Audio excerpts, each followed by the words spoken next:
Oh, Taylor Swift has covered it 6 times. She played one of those times. She played it with Jim. You've entered the stage, coming up underneath the stage. I did sound check with her, and she's, "Are you okay with the elevator?" I'm like, huh?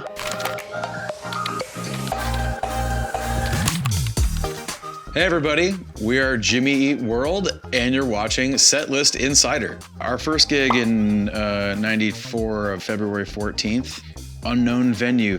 We can fill in some data there. Can I hit I was there? Well, you were. I was there. In 2021, we were invited to play Chain Fest. So we were invited to do the festival, but then this was like a little sideshow. We want to make those set lists as different as possible. So if you're gonna go to both, you're gonna get like the full like experience of both sets. So I think the goal in that Chain Reaction set list was like, let's play just a ton of stuff we haven't played in forever. And those are really fun to do. The middle. People covering the middle. It looks like, Taylor Swift has covered it 6 times. She played one of those times. She played it with Jim. From the band Jimmy Eat World.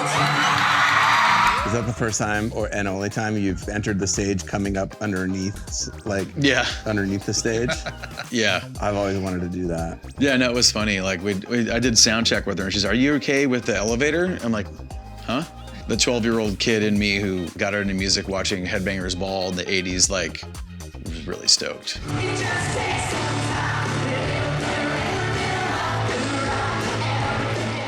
The material on the album can create problems for like, okay, how are we gonna present this live? And there's some songs like Pol Roger is a really good example on Integrity Blues, because I don't think we've ever played that. Surviving, when you listen to that album and when we played those songs in the studio, it's really easy to imagine playing these songs live, because Surviving is just kind of like a rock record. It's a little bit more stripped down compared to what Integrity Blues was. It's a lot more orchestral, and there's all these other elements that, you know, it's not cheap to bring around an orchestra. Like Your House on Bleed American, that's a really heavy production song. We didn't play it out for a really long time. It took the spirit of the song and tried to rework it into a way that we could play it live.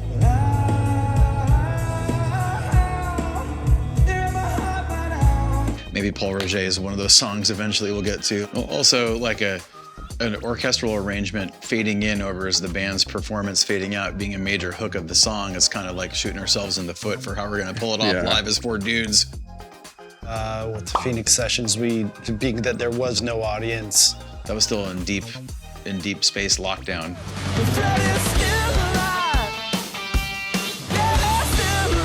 We knew that would be awkward. We chose to set up in kind of a circle, and so we're performing for each other. You have to really be on your toes if it's being filmed and you're recording the audio. Like, it's a really hard thing to do when you think about it. It's like when we make an album, we can like do takes. We can, I'll punch in here, or I'll try that. Well, when you're filming it, there's none of that, right? So like, you're sort of doing the high wire act without the net.